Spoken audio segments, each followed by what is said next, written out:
1926년 7월 23일 미국 오리건주의 작은 마을 코스티지 그로브입니다. 이날 마을은 임시휴일을 선포했어요. 주민 4,000명쯤이 강가에 나와 있습니다. 뭘 보러 왔냐면 기차가 강에 빠지는 걸 보러 왔습니다. 강 위에는 두 주에 걸쳐서 지어놓은 나무다리가 있었고 길이는 65m쯤 됐습니다. 다리를 받치는 기둥은 미리 반쯤 톱질을 해놓은 상태였어요. 거기에 다이너마이트까지 붙여놨습니다. 그리고 진짜 증기기관차가 다리 위로 올라갑니다. 모형이 아니라 진짜로요. 다리에 불이 붙고 가운데가 무너지고 기관차는 10m 아래 강물로 떨어집니다. 이 한 장면에 42,000달러 정도가 들었습니다. 지금으로 친다면 대략 75만 달러가 될 것 같은데 무성영화 역사상 가장 비싼 컷으로 꼽힙니다. 다시 찍을 수는 없었어요. 다리도 기관차도 하나뿐이었으니까요. 그래서 카메라 6대를 세워놓고 찍었다라고 합니다. 재밌는 건 그렇게 6대로 찍어서 실제 영화에 들어간 것은 단 하나의 각도뿐이었습니다. 이 영화가 바로 버스터 키튼의 제너럴입니다. 그런데 11년 전만으로 돌아가도 영화는 이런 거를 할 수 있는 물건이 아니었어요. 오늘은 그 12년 동안 무슨 일이 있었는지를 따라가 보겠습니다. 안녕하세요. 영화 한 잔의 주인장입니다. 오늘은 커버브 필름 영화 역사 두 번째 시간으로 돌아왔는데요. 지난 회차에서 영화가 태어나는 걸 봤습니다. 리미에르와 멜리에스를 봤죠. 니컬로리언이라는 오센트 극장 그리고 특허 단속을 피해서 서쪽으로 도망간 사람들이 할리우드를 만드는 것까지 보았습니다. 오늘 다룰 시기는 굉장히 짧은데요. 1915년부터 시작해서 12년인 1927년까지 다룰 것입니다. 딱 12년 동안 다룰 것이어서 짧게 느껴질 수도 있으나 22년 동안 일어난 일들이 영화 역사에서 가장 중요하다는 생각이 듭니다. 우리가 지금 영화적이라고 부르는 대부분의 것들이 바로 이 시기에 탄생했기 때문인데요. 두 장면을 번갈아서 보여주면서 긴장을 쌓는 방식, 얼굴을 크게 잡아서 감정을 전달하는 방식, 편집으로 의미를 만들어내는 방식들이 딱 이때 생겨났습니다. 그래서 오늘 갈 길은 이렇습니다. 먼저 세계 1차 대전 이야기를 좀 해야 합니다. 전쟁이 영화 산업의 지도를 바꿔놨거든요. 그 다음에 1915년에 나온 영화 한 편을 볼 겁니다. 영화의 문법을 정리했다라고 평가받는 동시에 영화사에서 가장 문제적으로 꼽히는 작품을 볼 거예요. 그리고 독일과 소련으로 넘어갈 겁니다. 이 두 나라에서 완전히 다른 방식으로 영화 언어가 폭발하기 시작하거든요. 그리고 그 중간에 한 컷 정독이라는 시간으로 아주 유명한 한 장면을 토파볼 것이고 마지막엔 웃음 이야기입니다. 찰리 채플린과 버스터 키튼의 이야기를 한번 살펴볼게요. 그리고 한국의 같은 시간의 코너로 그 당시 한국의 영화 모습으로 이번 에피소드도 마무리 지어보겠습니다. 그럼 시작해볼게요.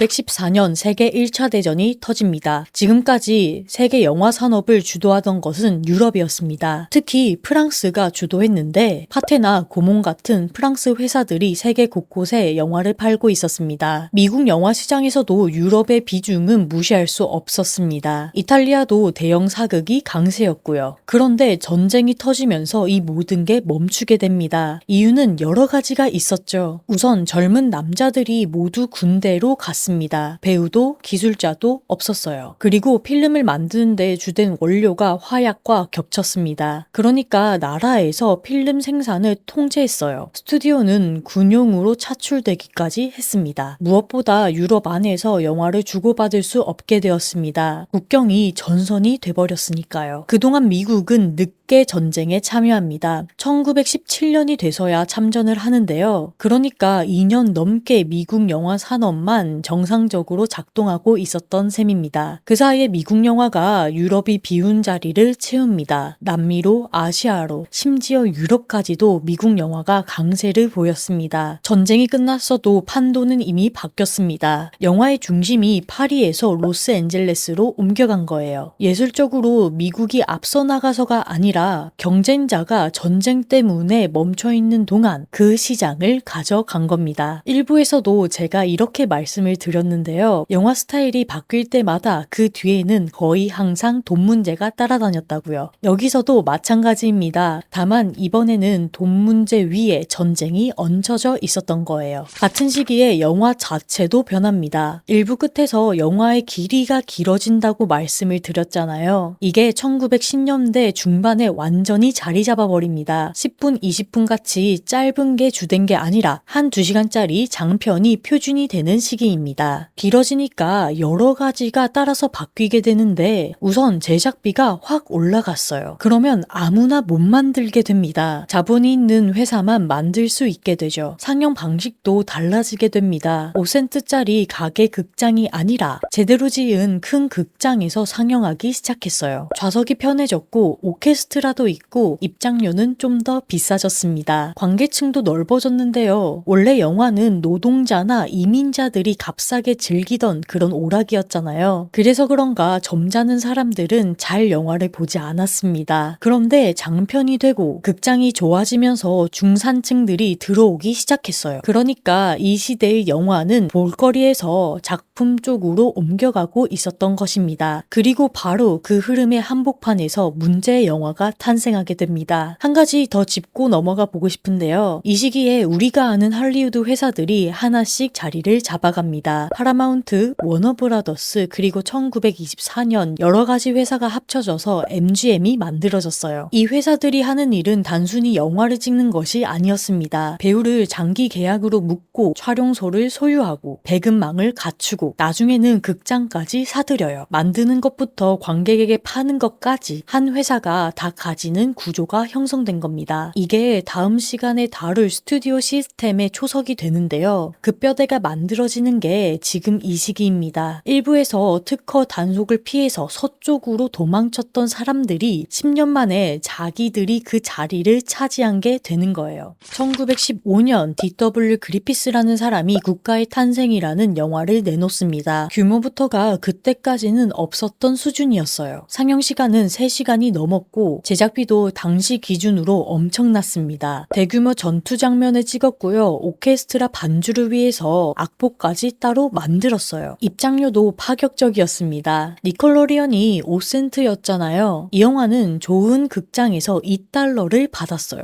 무려 40배입니다. 그런데도 사람들이 몰려들었어요. 흥행 기록은 다 갈아치웠고요. 그리고 1915년 2월에 백악관에서도 상영됩니다. 백악관에서 상영된 최초의 영화로 알려져 있어요. 내용이 뭐냐면 남북 전쟁과 그 이후의 재건기를 다룹니다. 그런데 그 역사를 아주 특정한 시각으로 그렸어요. 해방된 흑인들은 위협적인 존재로 그렸고요. 야만적인 존재로도 묘사했습니다. 그들로부터 백인 사회를 지켜내는 영웅들을 KKK로 그려냅니다. KKK 단원들이 말을 타고 달려와 구출하는 장면이 이 영화의 클라이막스예요. 관객이 환호하도록 설계된 장면입니다. 그런데 여기서 하나 짚고 갈 게 있는데요. 일부에서 열차 앞에 관객들이 도망쳤다라는 일화는 근거가 없었다라고 말씀을 드렸잖아요. 여기에서도 비슷한 게 있습니다. 국가의 탄생을 소개할 때 거의 빠지지 않고 나오는 말이 있어요. 백악관에서 이 영화를 본 우드로 윌슨 대통령이 번개로 역사를 쓴 것만 같다라고 감탄한 것입니다. 이거 학자들이 상당히 의심하는 이야기예요. 우선 이 발언이 활자로 처음 등장한 게 상영으로부터 22년 지난 후입니다. 그리고 이 영화의 원작자였던 토머스 딕슨이 자신의 회고록에서 이런 것을 언급하지 않았어요. 자기 작품을 대통령이 칭찬했다면 안 적을 리가 없을 텐데 말이죠. 게다가 이 문장의 판본이 9개나 됩니다. 조금씩 다른 버전으로 돌아다녀요. 보통 이런 건 실제 발언이 아니라 옮겨지면서 만들어질 때 나타나는 이야기의 특징입니다. 반대되는 증언도 나왔어요. 윌슨이 상영 내내 집중하지 않았고 끝내 아무 말 없이 나갔다라고요. 그럼 백악관에서 상영한 거는 맞느냐라고 한다면 이것은 사실입니다. 다만 그 유명한 문장이 확인되지 않았다라는 이야기입니다. 그렇다고 윌슨에게 면죄부가 쥐어지는 건 아니에요. 이 사람은 인종 문제에서 진보적인 인물이 아니었고 영방정부 안에서 인종분리 정책을 강화한 대통령 중에 하나입니다. 다만 이 대사를 했다라는 건 따로 확인이 필요한 문제라는 거죠. 역사를 다루다 보면 꽤 이런 부분이 심심치 않게 나오는데 너무 그럴듯해서 계속 인용이 되는데 출처를 따라가 보면 바닥이 없는 이야기들이 많습니다. 이 영화는 개봉을 하자마자 격렬한 반대에 부딪혔는데요. 당시 창립된 지 얼마 안 된 흑인 인권단체 NAACP가 앞장서서 상영 반대 운동을 벌였습니다. 일부 도시에서는 실제로 상영이 금지되거나 장면이 잘려나갔습니다. 극장 앞에서 시위가 벌어졌고 약간의 충돌도 있었습니다. 그런데 이러한 반대 운동이 흥행을 막지는 못했습니다. 오히려 논란이 화제를 키운 면도 존재했어요. 더 무거운 이야기가 여기서 존재합니다. 이 영화가 나온 해인 1915년, 그때는 거의 사그러들었던 KKK가 다시 조직됩니다. 조지아의 스톤 마운틴에서요. 이 영화가 KKK 부활의 유일한 원인이라고 말하기는 어렵습니다. 당시 미국 사회에 이민 백척과 인종주의가 커지던 시점이었으니까요. 다만 이 영화가 그 부활에 상당한 힘을 실어줬다는 것은 널리 인정이 되는 부분입니다. 부활한 KKK는 국가의 탄생을 통해서 조직원을 모집했습니다. 영화가 세상에 영향을 미칠 수도 있다는 것을 이때 사람들이 아주 나쁜 방식으로 확인한 셈이죠. 그럼 영화 기술적으로 그리피스가 한 일에 대해서 정리를 해보겠습니다. 여기도 오해가 있는 부분이 살짝 존재하는데, 흔히 그리피스가 클로즈업을 발명했다, 교차 편집을 발명했다라고들 합니다. 그런데 이게 정확하지 않을 수가 있어요. 일부에서 브라이어던 학파 이야기를 약간 했습니다. 인물이 돋보기를 들여다보면 화면이 확대된 상으로 바뀌던 그 영화요. 1900년입니다. 클로즈업도 비슷한 시기 혹은 그 전부터 시도된 흔적이 여기저기에 있어요. 두 장소에서 벌어지는 일을 번갈아 가면서 보여주던 방식도 마찬가지고요. 그리피스가 한 일은 발명보다는 정리에 가깝습니다. 흩어져 있었던 기법들을 모아서 긴 이야기로 끌고 나가는 하나의 체계를 만든 겁니다. 예를 들면 이런 것인데, 위기에 빠진 사람과 구하러 달려오는 사람을 번갈아서 보여줍니다. 뒤로 갈수록 한 장면의 길이를 짧게 줄입니다. 그러다 보면 사람 심장이 같이 빨라져요. 화면 안에서 실제로 빨라지는 건 없는데 편집의 리듬만으로 긴장이 올라갑니다. 이걸 3시간짜리 영화 전체에서 일관되게 쓴 게 그리피스입니다. 그래서 이후에 감독들이 이 영화를 교과서처럼 따랐어요. 그런데 여기서 좀 불편한 지점들이 생깁니다. 관객의 감정을 조립하는 그 기술이 국가의 탄생에서는 KKK가 달려올 때 환호하게 만드는 데 쓰였거든요. 기법과 내용이 분리되지 않은 겁니다. 이 문제를 두고 100년이 넘게 논쟁이 이어지고 있어요. 형식적 성취와 사상은 따로 평가할 수 있다라는 쪽과 그 형식 자체가 사상을 실어 나르는 도구였으니 분리할 수 없다는 쪽으로 말입니다. 지금도 대학 강의에서 이 영화를 어떻게 다룰 것인가는 논쟁의 대상이 된다고 합니다. 한 가지 덧붙일 게 있습니다. 이 영화에 대한 응답으로 영화가 또 나왔다는 것인데, 오스카 미쇼라는 흑인 감독이 있었습니다. 1920년에 우리의 문 안에서라는 영화를 만들었어요. 흑인이 겪는 폭력과 차별을 정면으로 다룬 작품이고 국가의 탄생이 그린 세계를 뒤집어 보여주는 영화라고 읽힙니다. 당시 미국에는 레이스 필름이라고 불리는 흐름이 있었습니다. 흑인 관객을 위해 상당수는 흑인 제작진이 만든 영화들입니다. 주류 극장이 흑인 관객을 받지 않거나 분리해서 봤던 시절이라 별도의 영상망이 있었습니다. 우리가 배우는 영화사는 대체로 주류를 좀 따라가잖아요. 그런데 같은 시기에 이런 병행의 흐름이 있었다라는 걸 알게 되면 영화사가 조금 다르게 보일 수도 있습니다. 국가의 탄생이 비난을 받자 그리피스는 다음 영화로 답을 하려고 합니다. 1916년 인톨러런스인데 한국어로는 불관용입니다. 4개의 다른 시대 이야기를 동시에 엮는 대단히 야심적인 구조를 취했습니다. 고대 바빌론, 예수의 시대, 16세기 프랑스, 그리고 당대의 미국을 오가면서 사람들이 서로를 어떻게 억압해 왔는가를 다뤘습니다. 바빌론 세트가 특히 유명한데요. 어마어마한 규모로 지어졌어요. 사진이 남아있는데 지금 봐도 압도적입니다. 결과는 흥행 참패였습니다. 내 이야기를 오고 가는 구조는 당시 관객이 따라가기가 어려웠고 제작비는 회수되지 않았습니다. 그리피스는 이 영화로 큰 빚을 지게 되고 이후로 예전과 같은 영향력을 회복하기에는 어려웠습니다. 실패한 영화지만 영향은 컸어요. 특히 소련의 젊은 영화인들이 이 영화의 편집 구조를 연구합니다. 이따가 나올 이야기랑 연결이 되는 부분이죠.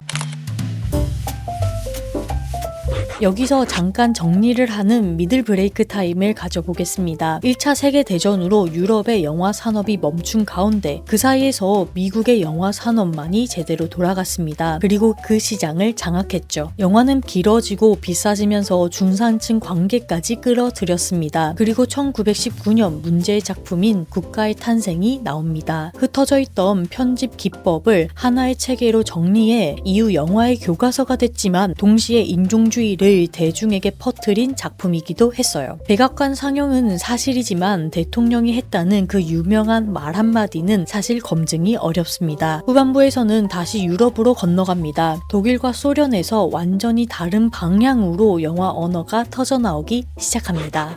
구독, 좋아요, 하이프 부탁드릴게요. 전쟁이 끝난 뒤 독일 상황은 매우 안 좋았습니다. 패전국이었고 배상금 부담이 너무 컸습니다. 얼마 뒤에는 화폐 가치가 폭락해서요. 초인플레이션이 오기도 합니다. 그런데 영화 쪽에서는 흥미로운 일이 벌어졌어요. 전쟁 중에 독일은 외국 영화 수입을 막았거든요. 그러면서 자국 영화 산업이 오히려 자리 잡았습니다. 대형 영화사도 생겼고요. 여기서 나온 게 흔히들 말하는 독일의 표현주의입니다. 대표작이 1920년에 나온 할리가리 박사의 밀실이었어요. 이 영화가 특이한 것은 세트입니다. 보통 영화는 실제로 보이는 것처럼 세트를 짓잖아요. 그런데 이 영화는 그림을 그렸습니다. 벽에 그림자를 물감으로 색칠했어요. 건물은 삐뚤어져 있고 창문은 마른 목골이고 길은 휘어져 있었습니다. 아무리 봐도 현실에는 있을 수 없는 공간을 그렸습니다. 왜 그렇게 했을까요? 여기엔 실용적인 이유가 있다고 합니다. 전기가 부족했던 시절이라서 조명을 많이 쓸 수가 없었어요. 그래서 그림자를 아예 그려버린 것이죠. 그런데 결과적으로 이게 아주 강력한 표현이 됩니다. 이 영화는 정신적으로 불안정한 인물의 시선을 따라가는데 그 사람 눈에 비치는 세상은 실제로 삐뚤어져 있는 것처럼 보이잖아요. 그래서 이러한 세트의 모습이 인물의 마음속의 모습을 표현한 것이라고도 봅니다. 영화가 눈으로 보이는 세상만 찍는 게 아니라 느껴지는 세상도 찍을 수 있다라는 걸 이 영화가 보여줬어요. 독일의 표현주의라고 하면 빼놓을 수 없는 작품이 하나 더 있잖아요. 1922년에 나온 노스페라두입니다. 무르나우 감독의 흡혈귀 영화예요. 이 영화는 만들어지는 과정 자체가 이야기거리가 됩니다. 원작이 브램 스토커의 소설 드라큘라인데 제작사가 판권을 사지 않았어요. 대신 이름만 바꿨습니다. 드라큘라 백작을 오를로크 백작으로 바꾸고 배경을 옮기고 그렇게 하면 괜찮을 거라고 생각한 것이죠. 당연히 안 괜찮았습니다. 스토커의 아내인 플로렌스 스토커가 소송을 벌였습니다. 3년 가까이 이어진 싸움이었어요. 제작사는 그 사이에 파산했고 그래서 배상할 돈도 없게 됐습니다. 결국 1925년 7월 법원이 명령을 내립니다. 이 영화의 원본 내러티브와 모든 프린트를 폐기하라. 실제로 폐기가 진행되었습니다. 그런데 이 영화가 아직까지도 남아있죠. 어떻게 살아남았냐면 이미 여러 나라로 프린트가 퍼진 뒤였기 때문입니다. 나라마다 일일이 소송을 걸 수도 없고 특히 미국에서는 이미 원작 소설의 저작권 상태가 달라지면서 명령을 집행할 수가 없었어요. 그러니까 우리가 지금 이 영화를 볼 수 있는 것은 당시 국제저작권 체계가 허술했기 때문입니다. 일부에서 멜리에스가 이러한 허술함 때문에 무너졌다는 얘기를 했잖아요. 이번에는 같은 허술한 구멍으로 한 걸작을 살려낸 셈입니다. 독일에서 나온 것 중에 하나 더 말씀드릴 게 있습니다. 이건 세트가 아니라 카메라의 이야기인데 1924년 무르나우가 마지막 웃음이라는 영화를 만듭니다. 저도 극장에서 한번 본 적이 있는 영화인데요. 큰 호텔의 나이가 든 도어맨이 주인공이에요. 제복을 입고 문을 여닫는 일에 자부심을 갖고 사는 사람인데 나이가 들었다는 이유로 화장실 관리인으로 밀려납니다. 그러면서 그가 무너지는 이야기예요. 이 영화가 영화사에서 자주 언급되는 이유는 두 가지입니다. 첫 번째는 자막이 거의 없었어요. 무성영화는 중간중간 검은 화면을 띄워서 대사나 상황을 설명하고 넘어가잖아요. 그런데 이 영화는 그걸 거의 쓰지 않았습니다. 오로지 화면만으로 이야기를 끌고 가요. 인물의 표정, 몸짓, 그리고 카메라의 움직임만으로요. 두 번째는 그 카메라가 정말 많이 움직인다는 것에 있습니다. 그때 당시 카메라는 대체로 삼각대에 고정돼 있었어요. 그런데 마지막 웃음은 카메라를 자전거에 사다리에 이동장치에 올려서 움직였습니다. 심지어 촬영 기사 몸에 묶어서 찍은 장면도 있다라고 합니다.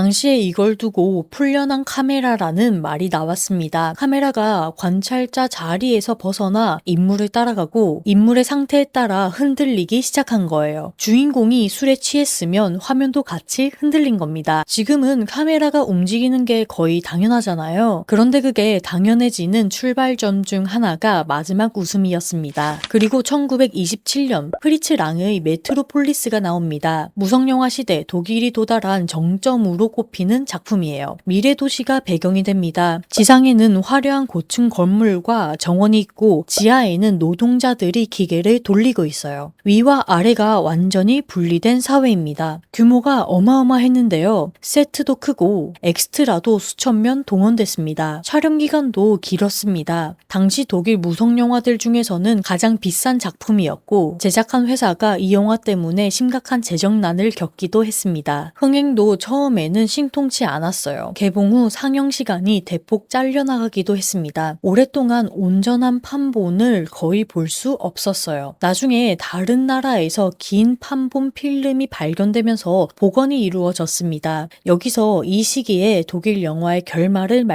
말씀드려야겠습니다. 이렇게 뛰어난 감독과 기술자들이 모여 있으니까 할리우드가 가만히 있지 않았습니다. 돈을 싸들고 와서 데려가기 시작했어요. 무르나우도 미국으로 건너갑니다. 프리츠랑은 조금 뒤에 나치가 집권한 뒤에 독일을 떠나요. 배우와 촬영 감독, 미술 감독도 줄줄이 독일을 떠납니다. 그래서 독일의 표현주의의 그 어둡고 각진 스타일이 나중에 할리우드 영화에 스며들게 된 것이죠. 특히 3부와 4부에서 범죄물과 필름 누아르물을 다룰 텐데 그러한 분위기가 여기서 나오게 된 겁니다. 사조가 끝난 게 아니라 이사를 간 것이죠. 이번엔 소련입니다. 혁명 직후에 소련은 필름이 부족했어요. 새 영화를 마음껏 찍을 형편이 되지 않았습니다. 그래서 영화 학교에서는 있는 필름 가지고 이리저리 잘라 붙이는 연습을 많이 했어요. 그러다가 발견한 게 있었습니다. 레프 큘레쇼프라는 사람이 한 실험이 유명합니다. 배우의 무표정한 얼굴을 찍은 화면을 하나 놓고 그 뒤에 서로 다른 화면을 붙여놨어요. 수프 그릇을 붙여놓기도 하고 관에 누운 아이를 붙이기도 했습니다. 그랬더니 관객이 같은 얼굴을 보고 다르게 반응하기 시작했습니다. 수프가 앞에 나오면 배고파 보인다라고 했고 관이 앞에 나오면 슬퍼 보인다고 했습니다. 배우의 표정은 똑같은데 말이죠. 여기서 하나 더 말씀드릴 게 있는데 이 실험에 쓰인 필름은 지금 남아있진 않습니다. 정확히 어떤 화면을 썼는지 관객 반응이 실제로 어땠는지는 후대의 증언에 의존하고 있어요. 학자마다 이야기가 조금씩 달라지게 되는 것이죠. 다만 여기서 나온 생각 자체가 영화사를 바꿨습니다. 의미는 화면 하나에 들어있는 게 아니라 화면과 화면 사이에 생겨난다는 것. 그러니까 편집은 이야기를 연결하는 기술이 아니라 의미를 만들어내는 기술이라는 겁니다. 이 생각을 가장 밀어붙인 사람이 세르게이